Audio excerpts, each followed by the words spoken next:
voilà un énarque qui n'en a pas l'air. Costume détendu, gel dans les cheveux, un casque rouge, un scooter et un rire identifiable entre mille. Il grandit à Paris dans une famille de médecins, élève moyen. C'est surtout le rugby, les amis, les amours qui l'intéressent. Alors quand il veut passer Sciences Po au lycée, on se moque de lui et il le rate. Seconde chance, après une année à Assas, direction la rue Saint-Guillaume, le droit public et la science politique. À chaque étape, ce sont les profs qui changent sa vie.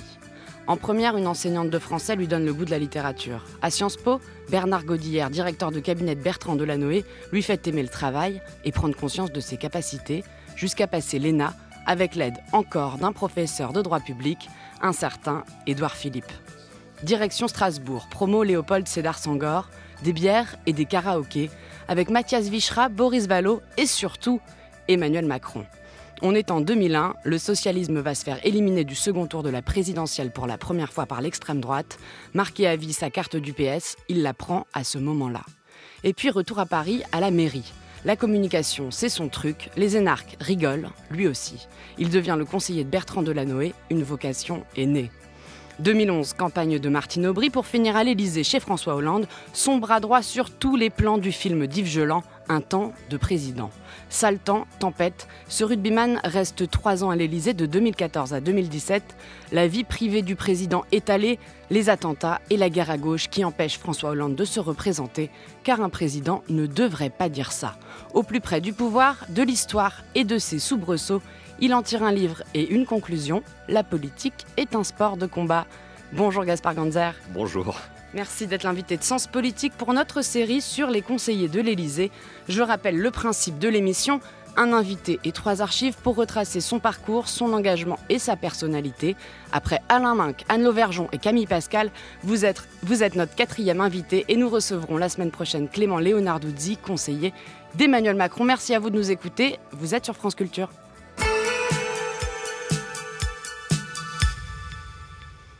Alors en 2012, vous avez 33 ans, vous êtes conseiller en communication de Bertrand Delanoë à la mairie de Paris. Vous ne faites pas la campagne de François Hollande, vous faites plutôt celle de Martine Aubry. Et pourtant, vous allez devenir son plus proche conseiller pendant 3 ans, de 2014 à 2017. Peut-on conseiller un président de la République dont on ne partage pas les idées ? Je pense que c'est difficile. Alors, j'avais jamais supporté, j'avais jamais été dans le club, ni un fan de François Hollande avant de travailler avec lui. Je le connaissais bien évidemment en tant que premier secrétaire et homme politique intervenant régulièrement dans les médias, mais j'ai toujours soutenu des gens qui étaient dans d'autres équipes, Dominique Strauss-Kahn, Ségolène Royal, puis Martine Aubry. Mais je partageais quand même l'essentiel des valeurs avec lui et je me reconnaissais dans la plupart de ses idées. Il n'y avait pas non plus un écart incroyable entre Martine Aubry et François Hollande sur la vision de la politique. Avant d'entrer à l'Élysée, vous avez passé quelques jours seulement au porte-parole du gouvernement au sein du cabinet de Stéphane Le Foll comme conseiller en communication. Comment gère-t-on la rapidité du pouvoir et l'inconstance des cabinets en politique ? Oui, c'est absolument surréaliste. Je suis resté 3 jours, je crois, chez Stéphane Le Foll. J'ai eu de la chance de tomber sur lui parce qu'il est extrêmement sympathique et surtout très proche de François Hollande. Donc, il m'en a pas voulu que je le quitte au bout de 3 jours pour rejoindre l'Élysée. Mais au-delà de mon cas personnel, c'est vrai que, comme le prouve votre question, que les destins en cabinet ministériel ou présidentiel sont très éphémères. Je le dis d'ailleurs souvent aux gens plus jeunes qui intègrent les cabinets ministériels aujourd'hui. Je leur dis, vous savez, ça peut s'arrêter du jour au lendemain, ça peut passer très vite. Ça vaut aussi pour les députés et pour les ministres. Donc, il faut toujours réfléchir à ce qu'on fait au quotidien et à la trace qu'on va laisser, parce qu'un jour on se réveille et la porte est fermée et on pense que toute sa vie on va pouvoir y revenir et on n'y revient peut-être jamais. Est-il vrai que Stéphane Le Foll s'oppose à votre entrée au gouvernement en 2016 ? François Hollande aurait voulu vous nommer ministre de la Jeunesse et des Sports ou porte-parole du gouvernement ? En fait, je ne sais pas, parce que François Hollande ne m'a jamais rien proposé et j'en ai jamais parlé à Stéphane Le Foll. Pour vous dire la vérité, je ne pense pas que François Hollande ait jamais eu l'intention de me nommer au gouvernement, parce qu'il était, ça m'a semblé immodeste, très content de m'avoir à ses côtés, comme son doudou, du matin jusqu'au soir, jusqu'à la fin du quinquennat. Et je pense que Stéphane Le Foll n'aurait pas fait d'obstacle à ce que je rentre au gouvernement si la question s'était posée, parce que j'ai toujours eu des très bonnes relations avec lui et j'ai beaucoup d'admiration pour lui. Vous diriez que vous avez été un doudou pour François Hollande ? C'est un peu de l'autodérision, mais je crois que c'est Julien Drey qui m'avait dit ça, qui est très proche de François Hollande. Et au bout d'un moment, il m'avait appelé le doudou. Donc l'expression ne vient pas de moi, parce que c'est vrai que j'étais toujours collé à François Hollande. Parfois, j'avais aussi le sentiment de ne pas servir à grand-chose, et c'est pas de la fausse modestie de le dire. J'étais juste là, toujours témoin de ce qui se passait pour pouvoir le raconter, mais aussi juste parfois pour pouvoir échanger quelques mots avec François Hollande. C'est aussi ça le rôle d'un conseiller, c'est parfois juste d'être là et d'échanger quelques idées, quelques regards. Est-ce un regret de ne pas avoir été ministre, Gaspard Ganzer? Je pense que c'est un honneur incroyable, d'être ministre. Si j'en avais eu la possibilité à un moment donné, j'en aurais été ravi. Mais aujourd'hui, j'en ai plus du tout l'envie. Donc voilà, les choses ne se sont pas faites, à ce moment-là. Aujourd'hui, j'ai une autre vie qui est dans le secteur privé. J'en suis très content et j'espère qu'elle va durer très longtemps ainsi. Qu'enseignez-vous à vos étudiants à Sciences Po et à HEC qu'ils n'apprennent pas dans les autres cours? Ah, c'est une bonne question ça.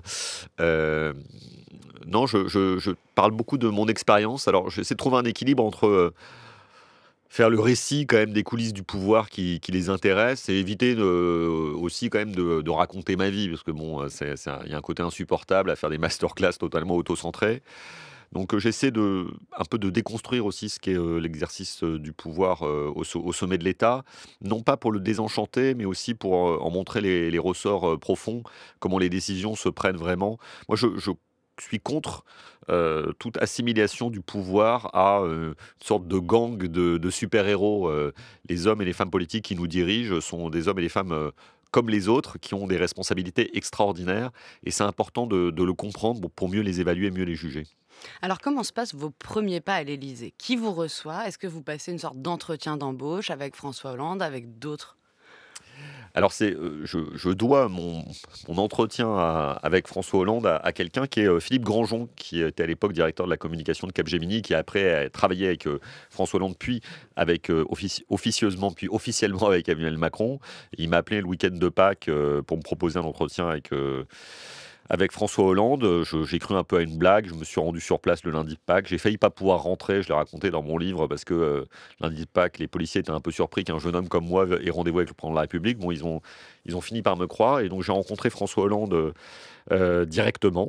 Et j'avais plutôt l'intention de refuser la proposition qui me serait, faite peut-être à l'issue de l'entretien, mais je dois reconnaître qu'il m'a totalement charmé, quoi. Enfin, je suis vraiment tombé sous le charme, et je me suis dit, je peux pas rater l'occasion de travailler avec cet homme-là qui a l'air, si extraordinaire, à la fois, drôle, intelligent et profondément honnête. Qu'est-ce qu'il vous donne comme mission? Il m'a C'était assez drôle parce que j'avais préparé dans cet entretien un certain nombre de critiques que je voulais, formuler vis-à-vis de la gestion de sa communication, et en fait, il m'a pas laissé parler. Il a fait une sorte d'auto-analyse de sa communication, et il a dit à peu près tout ce que j'avais l'intention de lui dire, et donc j'étais sidéré par sa lucidité.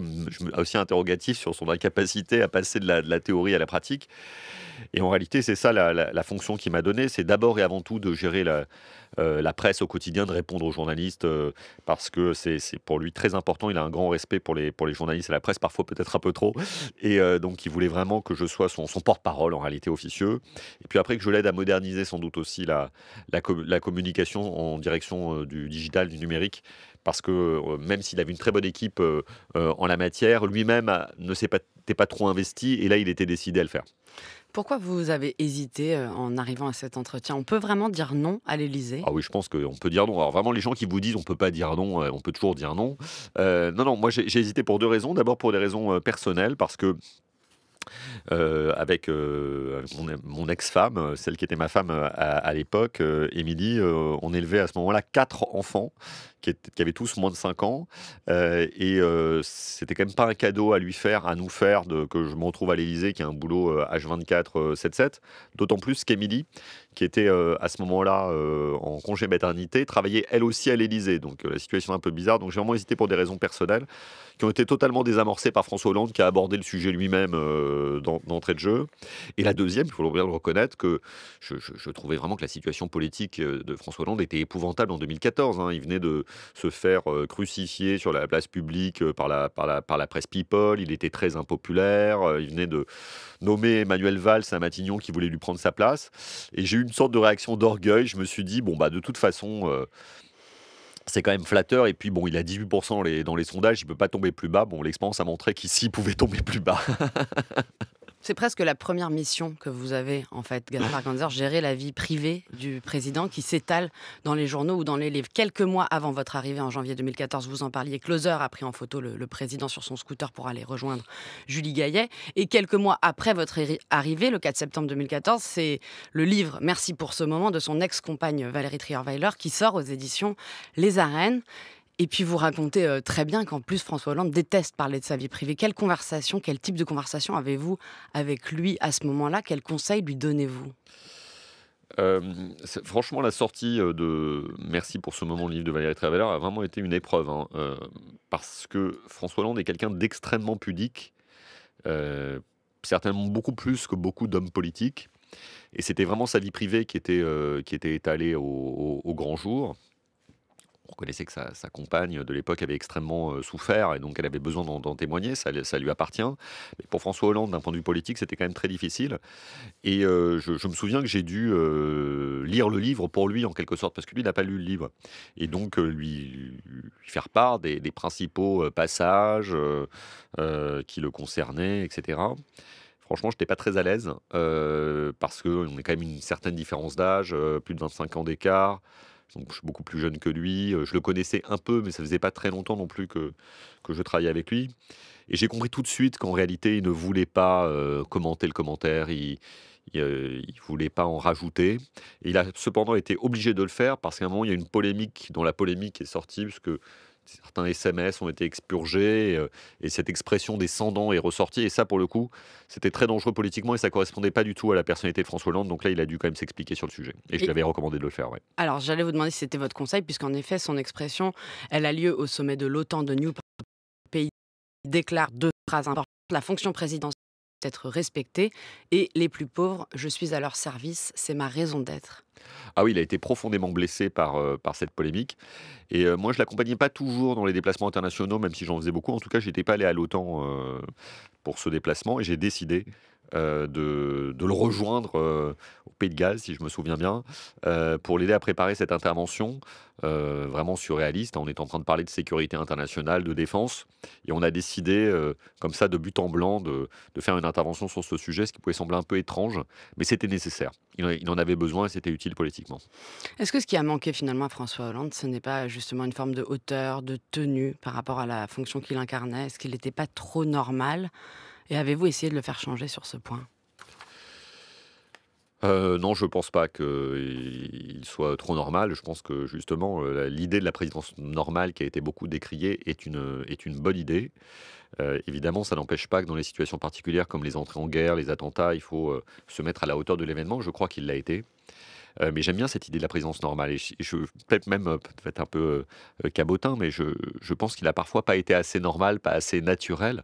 François Hollande, c'est quelqu'un qui gagne à être connu. Il est gentil, drôle, sympathique, attentif aux autres. C'est pas un monstre froid. Beaucoup des présidents de la Ve République étaient des monstres froids ou sont des monstres froids, des gens très, très durs. François Hollande n'est pas un lapin de Garenne, mais il est certainement plus empathique que les autres. Et ça, je pense que j'ai pas toujours réussi à le faire ressortir. France Culture, Sens Politique, Astrid de Vilaine.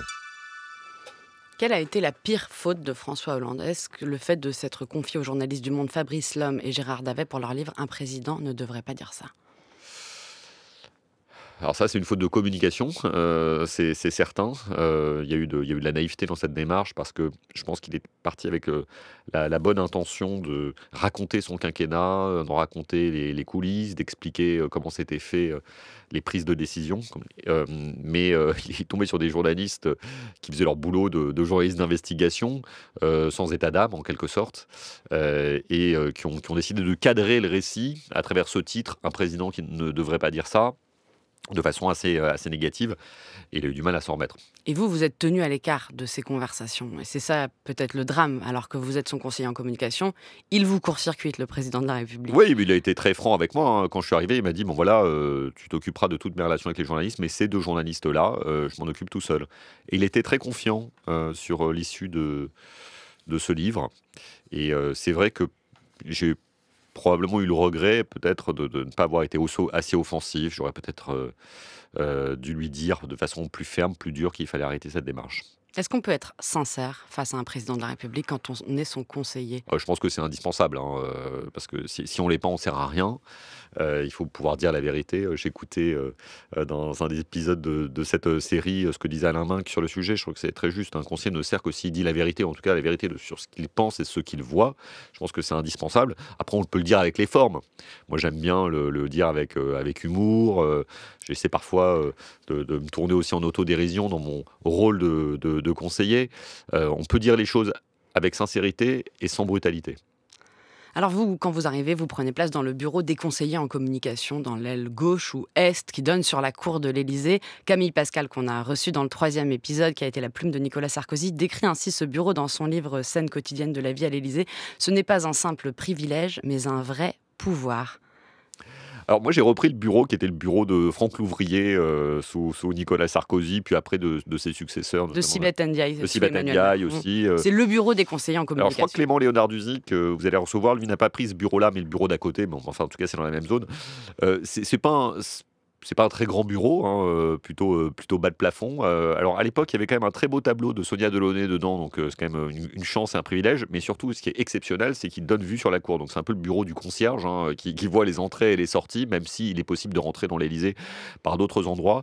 C'est pas du tout un bureau clinquant au sens avec des dorures partout, etc. Mais il est très pratique, très fonctionnel, et j'y étais très attaché. À un moment dans le documentaire d'Yves Geland, Un temps de président, on vous entend prévenir quelqu'un au téléphone. Vous êtes dans ce bureau et vous dites au président que la personne avec qui il a déjeuné a été repérée. Oui, je me souviens plus qui était cette personne d'ailleurs, parce que bon, de toute façon des visiteurs, il y en avait absolument tout le temps. Mais c'est vrai que ça me permettait d'identifier et d'espionner un peu ce qui se passait dans la cour. Et ce qu'il faut savoir, c'est que il y a un bureau de presse dans la cour de l'Élysée, enfin qui donne sur la cour de l'Élysée, donc. Ce que je voyais pouvait aussi être vu par les journalistes, ou en tout cas une partie d'entre eux, ceux qui sont dans les agences de presse qui sont là en permanence, ou en tout cas qui peuvent être là en permanence. Donc ça donne un temps d'avance. C'était qui, Julie Gaillet? Peut-être, ouais, c'est possible. Mais honnêtement, j'ai un trou. C'est pas que je veux pas vous le dire, c'est que je m'en souviens plus. On va écouter un extrait de ce documentaire qui vous concerne aussi, Gaspard Ganzer, Un temps de président, signé Yves Geland. Non, mais il y a un point important, Nathalie, c'est que l'hypothèse première qui est circulée, c'est celle d'un traitement de cas individuel. Tu vois ce que je veux dire? Traiter Pierre, Paul ou Jacques. Et le président, lui, a voulu que ça soit l'ensemble du gouvernement, parce qu'il dit que c'était vraiment l'occasion de... Tu vois, c'est important, parce que ça n'allait pas de soi quand même. Ouais, ça n'allait pas de soi de virer tout le monde, de demander la démission de tout le monde. Tu vois, ça, je pense que personne ne s'y attendait. C'est évidemment ce qu'il fallait faire. Je tenais à ce qu'on prenne cet extrait car il est assez représentatif à mes yeux de votre métier. Pendant 3 ans, vous passez votre temps au téléphone à essayer d'expliquer aux journalistes les décisions qui sont prises par le président. Vous avez même dit à l'époque à Téléops, je suis un répondeur téléphonique, voire une horloge parlante. Oui, c'est vrai. Ça semble si loin, si proche en écoutant cet extrait sonore. Ce qui est amusant en plus, c'est que souvent on doit expliquer les choses pendant qu'elles sont en train de se faire, parce que la décision politique, c'est pas une ligne droite, c'est plutôt une ligne sinusoïdale avec des oscillations à gauche et à droite. Et j'avais la chance d'être quand même très proche de François Hollande, de passer énormément de temps avec lui. Et d'avoir appris assez rapidement à le comprendre et à le connaître. Donc il me disait à peu près tout, et ce qu'il ne me disait pas, je pouvais le deviner. Et on se comprenait souvent en un regard, en un sourire ou en quelques mots. Mais je devais souvent quand même improviser au téléphone, parce que je découvrais des choses en direct. Là, dans cet extrait, c'est pour expliquer que, alors qu'on aurait pu, à l'époque, juste faire partir Hamon, Montebourg et Filippetti, il avait décidé de faire un grand remaniement dans l'ensemble, ce que j'ai à peu près appris au moment où je le disais aux journalistes, mais il m'a fallu peu de temps pour replacer le récit de cette manière-là. Est-ce que vous avez pu avoir la sensation pendant ces années à l'Élysée que les journalistes politiques étaient parfois les perroquets du pouvoir? Non, pas du tout. Je pense que leur responsabilité, c'est évidemment de répéter ce que la parole officielle dit, première instance, mais après de le commenter, le critiquer. J'ai plutôt eu le sentiment inverse, c'est que les journalistes politiques étaient souvent très critiques, parfois trop critiques, c'est leur droit, puisque la presse est libre. Mais une fois, un de vos confrères m'a dit, alors qu'on était en déplacement avec le président de la République, tu sais Gaspard, parce que je tutoie la plupart des journalistes, tu sais Gaspard, on n'est pas là pour dire du bien. Alors, oui, vous n'êtes pas là pour dire que du bien, vous n'êtes pas là non plus pour dire que du mal. Clément Léonard-Douzy, qui a été l'un de vos lointains successeurs, on le recevra la semaine prochaine, il a occupé votre poste sous Emmanuel Macron et il raconte qu'il vous a contacté et que le conseil que vous lui avez donné, c'est de ne jamais laisser un journaliste sans réponse. Oui, c'est vrai, parce que j'ai appris à comprendre et à connaître le travail des journalistes qui travaillent sous pression, hein, la pression du temps, de l'urgence, des crises, avec des délais de bouclage, quel que soit le média d'ailleurs, qu'il soit Internet, radio, télé ou presse écrite. Et en fait, laisser un journaliste dans le flou, dans le bleu, c'est contre-productif parce que c'est agaçant, c'est irritant, et ça abîme la relation et surtout ça abîme le traitement de l'information. Donc même pour dire je ne sais pas, même pour dire je ne pourrais pas te répondre, il faut quand même répondre. Est-ce que le documentaire d'Yves Geland a pu susciter des jalousies au palais, des rivalités?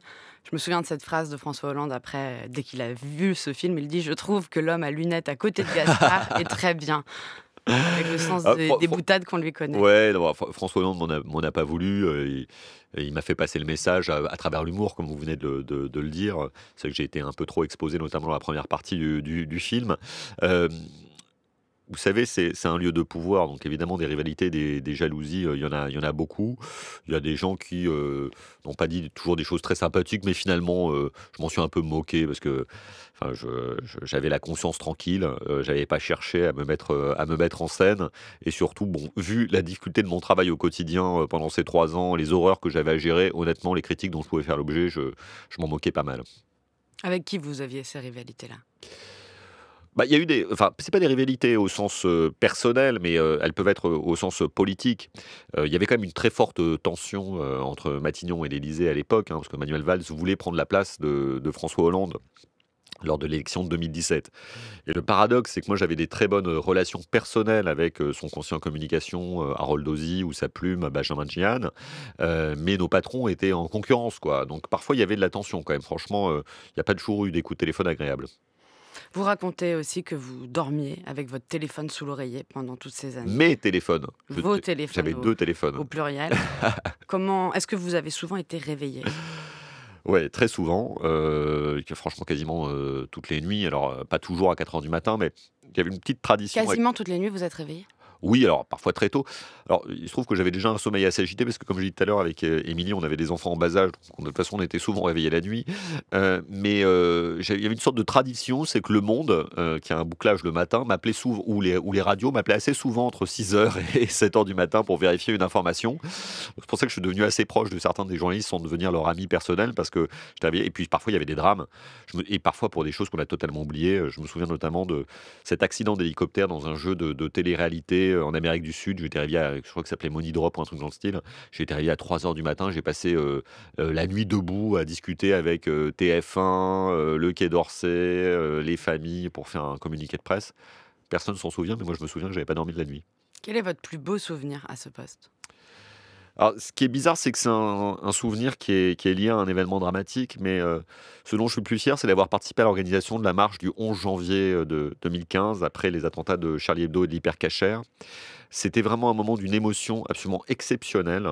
Tous les chefs d'État et de gouvernement réunis dans le 11e arrondissement, ces millions de gens manifestant pour la liberté d'expression, la laïcité, la liberté, l'égalité, la fraternité. C'était absolument magnifique et à chaque fois que j'y pense, j'ai vraiment les larmes aux yeux en y pensant. C'est un moment qui est très bien montré dans le film d'Yves Geland parce qu'il assiste à tout, quasiment. Et vous, en effet, alors que vous n'êtes, entre guillemets, que conseiller en communication, vous êtes partout. Vous êtes dans les réunions avec les services de renseignement, vous êtes avec les journalistes devant la marche, vous êtes derrière le chef de l'État quand il reçoit Angela Merkel, David Cameron et Benjamin Netanyahou et tous les grands de ce monde qui étaient réunis à Paris. Qu'est-ce que ça dit aussi, ça? Le conseiller diplomatique n'apparaît pas presque. Alors, le conseiller diplomatique, Jacques Audibert, est quelqu'un d'absolument exceptionnel. Donc, il était très présent, mais peut-être moins visible à la caméra. Il était lui-même ancien journaliste. Alors, peut-être qu'il avait appris à se mettre en dehors du champ. Moi, honnêtement, je ne me posais pas du tout la question. À partir du moment où on me confiait un poste, moi, je prends la place qui m'est donnée, et parfois peut-être au-delà. J'avais le sentiment que François Hollande me faisait confiance. Et dans ces événements dramatiques, j'avais vraiment envie de donner tout ce que j'avais en moi pour aider à la résolution de la crise, sans penser à ma fatigue, sans penser au regard des autres. Alors ça m'a valu d'être un peu trop exposé dans ce film, mais en réalité, je considère que j'ai vraiment fait mon job. J'étais là tout le temps. Vous dites à ce moment-là, dans Le Monde, le 4 février 2015, pour que ça fonctionne, il faut être proche physiquement, pas envahissant, mais pas loin, à côté. Le président peut tourner la tête, s'il me cherche, je suis là. Oui, je pense que c'est à ça que sert un conseiller. Un conseiller, c'est d'abord quelqu'un de disponible, hein. Avant d'être quelqu'un d'intelligent ou d'être quelqu'un qui a des bonnes idées stratégiques, c'est d'abord quelqu'un qui est là quand on a besoin de lui, qui peut répondre au téléphone, parce que la rapidité, la réactivité, la disponibilité ce sont les principales qualités d'un conseiller. Alors, résultat, ça nécessite beaucoup de sacrifices personnels, parce que François Hollande, comme tous ses prédécesseurs et successeurs, est quelqu'un qui travaille énormément. On travaille le soir, on travaille la nuit, on travaille le week-end. Donc c'est éprouvant physiquement, mais c'est indispensable et c'est la seule manière de faire ce job. Pourriez-vous nous raconter comment se déroule l'allocution sans doute décisive du président de la République le soir du 13 novembre, après les attentats du Bataclan, et quel rôle vous jouez à ce moment-là ? Alors, j'étais avec François Hollande au Stade de France quand il y a eu le début de ces attentats, avec d'autres d'ailleurs. Il y avait aussi Nathalie Yanetta, la conseillère en charge du sport. Bon, on est resté un peu sur place, on est rentré, on est allé au ministère de l'Intérieur, puis à l'Élysée pour organiser un conseil des ministres. Et à ce moment-là, le président de la République a décidé de prendre la parole. Il avait beaucoup tardé à le faire parce qu'on attendait que la prise d'otage du Bataclan soit terminée. Moi, elle ne terminait pas et tout le monde avait parlé en France et aussi dans le monde. Et donc, les gens commençaient à s'inquiéter. Je recevais des dizaines de messages. Mais qu'est-ce que fait le président ? Il est où ? Il a été exfiltré. Les gens avaient un peu peur, quoi. Et donc, on a décidé d'un peu de hâter le tempo. Et on s'est mis à 4 ou 5 autour de la table. Il devait y avoir Jean-Pierre Jouyet, Thierry Latasse, Vincent Feltès, moi. Mais c'est le président de la République, François Hollande, qui a pris la plume. Il avait une petite page devant lui. Il a commencé à gratter. Et il nous demandait des conseils au fur et à mesure. Et moi, je lui ai donné un conseil, plus sur la forme que sur le fond. C'était de se détacher au maximum de ses notes et de laisser parler son émotion, de ne pas apparaître comme quelqu'un de froid. Et il n'a pas de prompteur. Non, parce qu'on n'a pas eu le temps d'en installer. Et donc, il a juste quelques notes devant lui.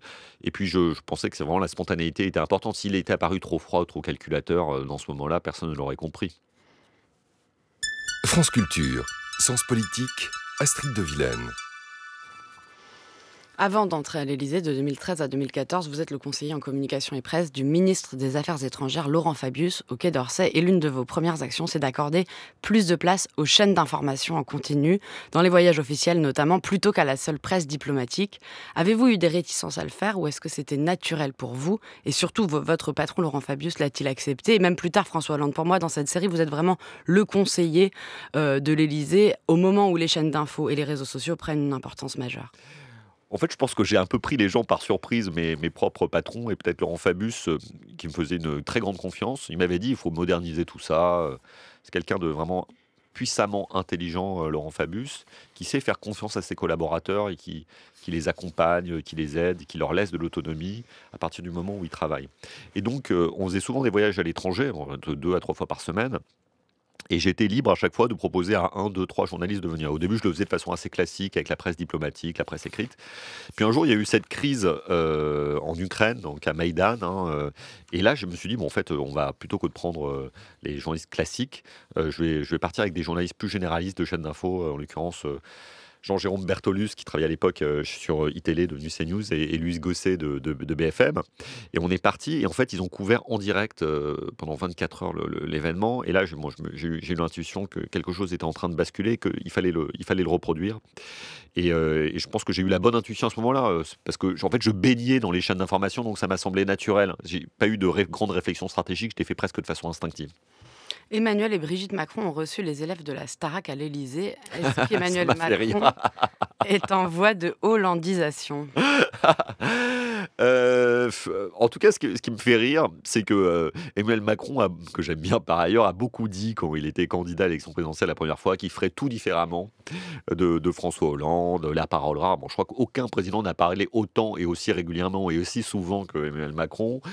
Et on s'est aussi beaucoup moqué de nous sur les pas de côté qu'on a pu faire, en recevant des Français, en allant sur des émissions un peu atypiques, sur Canal+, en allant sur les réseaux sociaux. Et bon, en fait, j'observe qu'Emmanuel Macron a lui aussi pris ses risques.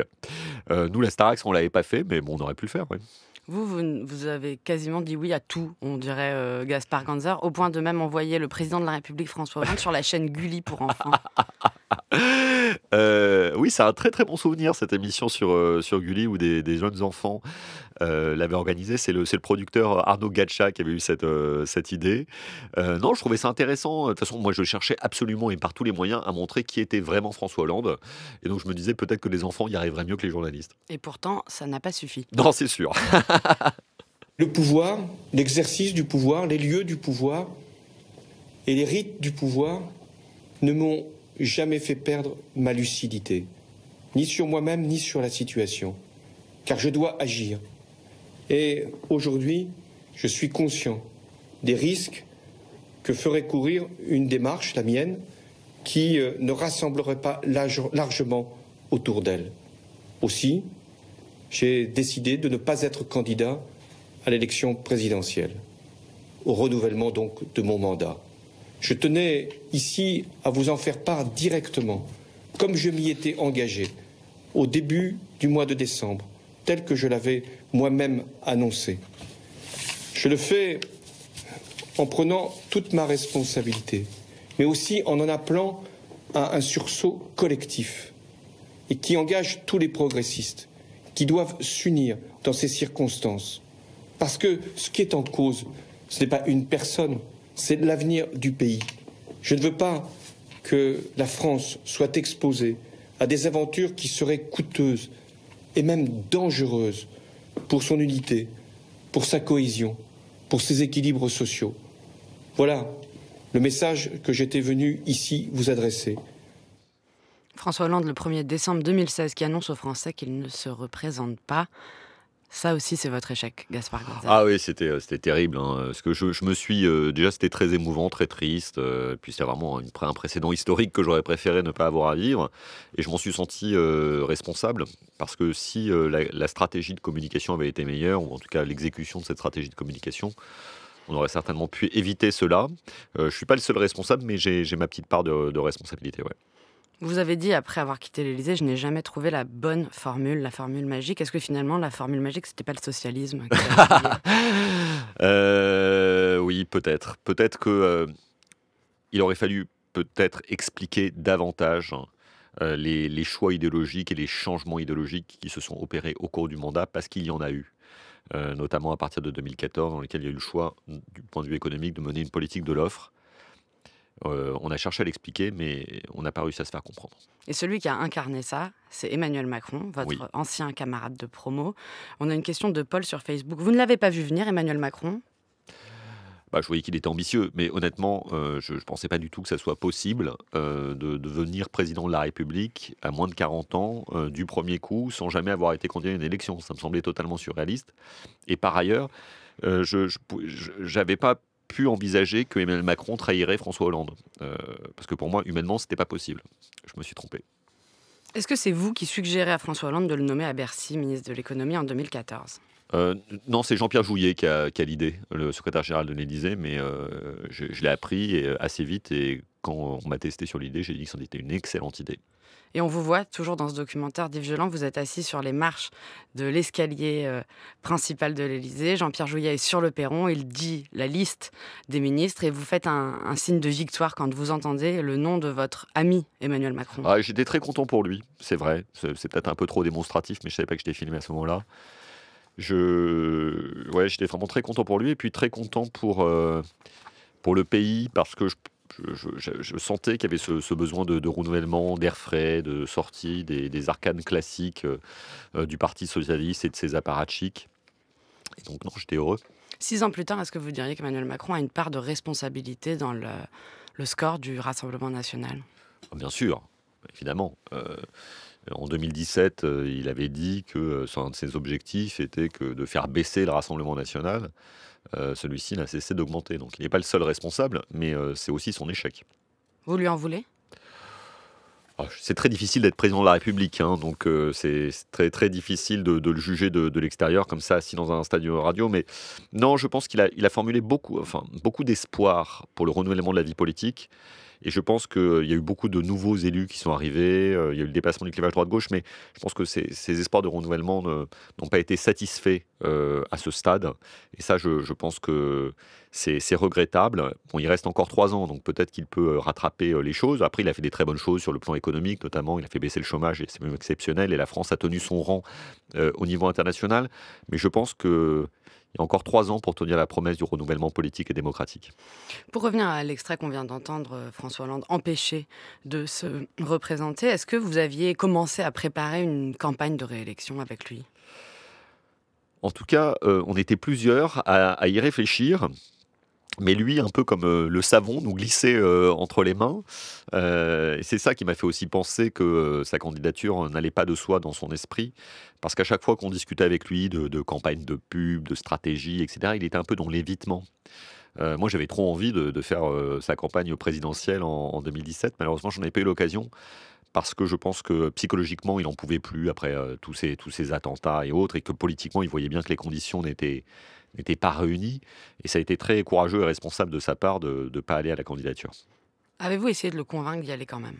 Non, pas du tout, pas une seule seconde, parce que quand j'ai vu que sa décision était prise, j'ai vu qu'elle était ferme et définitive. Et en plus, je voyais bien qu'il n'y avait plus d'espace politique pour porter une candidature. Et que plutôt que de s'obstiner, tel le forcené, c'était responsable et courageux et lucide de ne pas aller à la candidature. Vous dites à l'époque qu'Emmanuel Macron est un traître. Hmm. Mais est-ce qu'en politique, c'est pas comme ça qu'on gagne ? Bah peut-être, oui. C'est vrai que François Hollande, lui, n'a jamais trahi personne. Hein, et pourtant, il est devenu président de la République. C'est peut-être une exception d'ailleurs dans l'histoire de la Ve République. Non, je pense que Emmanuel Macron a trahi François Hollande, qui lui avait tout donné, qui lui avait donné un poste de conseiller, de secrétaire général adjoint, qui l'a nommé à Bercy. Et Emmanuel Macron a manqué à François Hollande.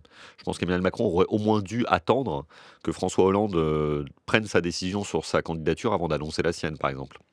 Le jour de la victoire d'Emmanuel Macron en 2017, Emmanuel Macron vous envoie un texto. « Merci à toi, merci à lui. C'était pour moi bouleversant. Je t'embrasse. » Oui, c'est vrai. Bon, de toute façon, je conserve beaucoup d'amitié et d'affection pour Emmanuel Macron. C'est paradoxal parce que je peux juger parfois de façon critique le président, qui a fait des bonnes et des mauvaises choses.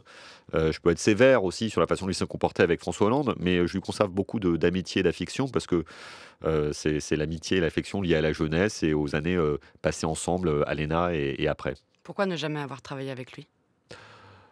Déjà parce qu'il ne me l'a pas proposé et je ne l'ai pas sollicité sur ce point non plus. Et puis moi, il fallait que je passe à autre chose après 2017. France Culture, Sens Politique, Astrid de Vilaine.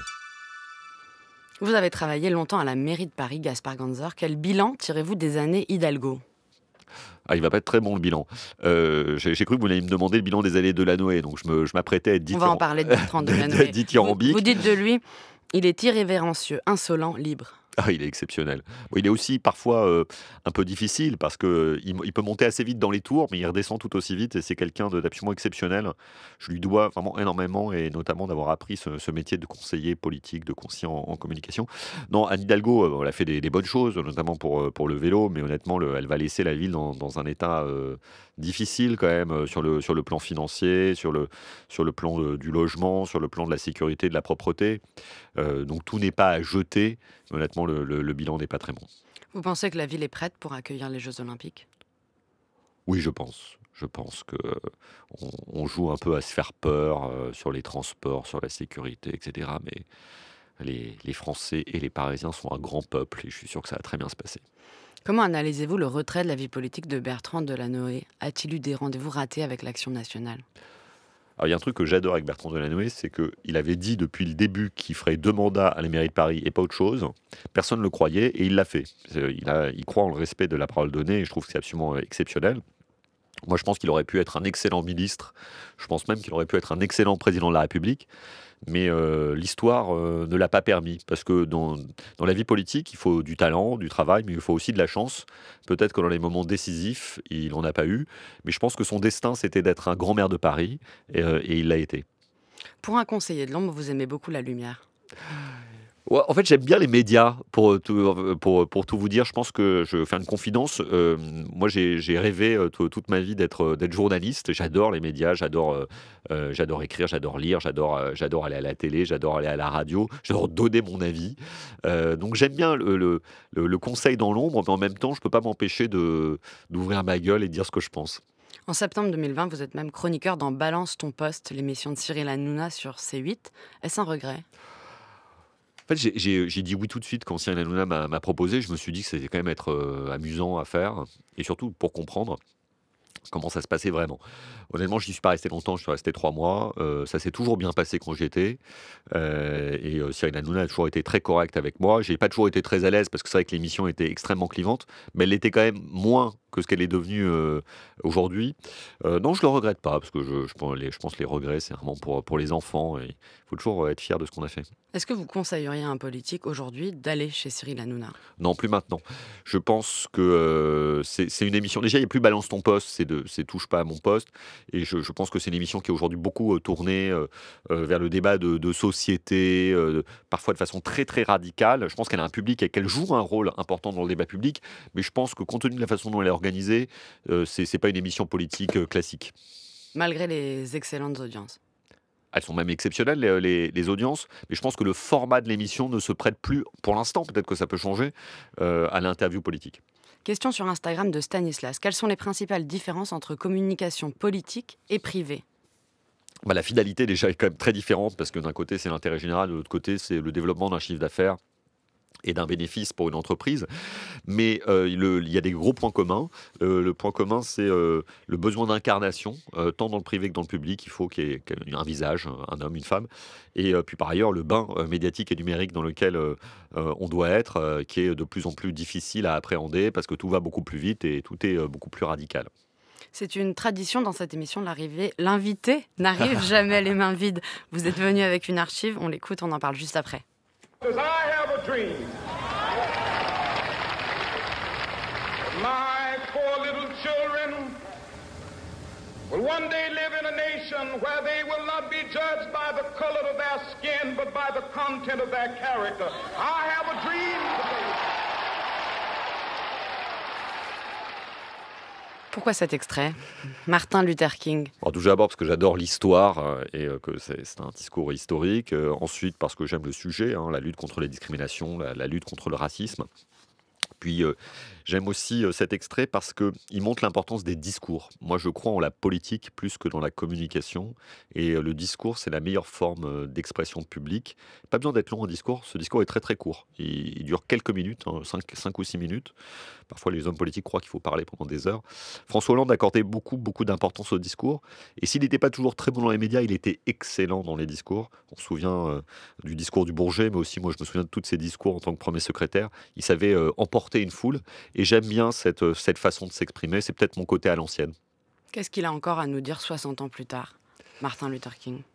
Il doit nous dire que le combat pour l'égalité, la reconnaissance de la différence et de la diversité, ça doit plus que jamais être au cœur de tout le projet politique. France Culture, Sens Politique, Astrid de Vilaine. Vous qui aimez la littérature, quels livres vous ont servi lors de ces années à l'Élysée ? Tous les livres, parce qu'ils m'ont permis de m'échapper. Moi, j'aime beaucoup les romans. J'ai pu lire des essais, mais j'ai lu et relu Romain Gary quand j'étais à l'Élysée. C'était ma récréation. Et notamment les livres qu'il a écrits sous le pseudonyme d'Émile Ajar, qui sont les plus légers, et ceux qu'il a écrits à la fin de sa vie. Ça a toujours été des bons guides pour moi, à la fois pour avoir de l'autodérision et regarder la vie avec autant de sourire que de lucidité. Vous trouviez le temps de lire à l'Élysée ? Je lisais tout le temps, oui, parce que les gens ont beaucoup de temps de transport. À part la presse. Oui, parce qu'il y a beaucoup de temps de transport à l'Élysée, voiture, avion, etc. Et même si je répondais souvent aux questions que le président pouvait me poser, dans les avions, il n'y avait pas de réseau téléphonique, donc j'avais du temps pour lire. Quel est votre lieu de pouvoir préféré ? De façon générale ou à l'Élysée ? D'abord, lieu de pouvoir. Mais vous pouvez dire l'Élysée. Lieu de pouvoir préféré, ça c'est une très bonne question. J'aime beaucoup le Louvre. Je trouve que c'est un magnifique, c'est peut-être surprenant comme réponse, mais c'est un magnifique lieu de pouvoir parce qu'il a été occupé par les rois de France, mais aussi par Napoléon. Et c'est un lieu de pouvoir aussi à travers aujourd'hui la culture. Et je trouve que c'est incroyable la façon dont il a été magnifié par Paye et par Mitterrand avec la pyramide. Je trouve que c'est vraiment la plus belle incarnation du pouvoir en France, plus que l'Élysée. Et à l'Élysée, le lieu le plus important, c'est le bureau du président, ce qu'on appelle le Salon Doré. Mais moi, mon lieu préféré, c'était la salle de cinéma, parce qu'il y a une salle de cinéma à l'Élysée. Et on adorait organiser des projections, et c'était un vrai plaisir, une récréation. La semaine prochaine, nous recevrons Clément Leonarduzzi. Si vous aviez une question ou deux à lui poser, ce serait... Ah, alors. La première, c'est qu'as-tu appris d'Emmanuel Macron ? Je suis curieux de savoir ce qu'il répondrait. Et la deuxième, c'est tu préfères travailler avec Arthur Sadoun, le patron de Publicis, ou avec Emmanuel Macron ?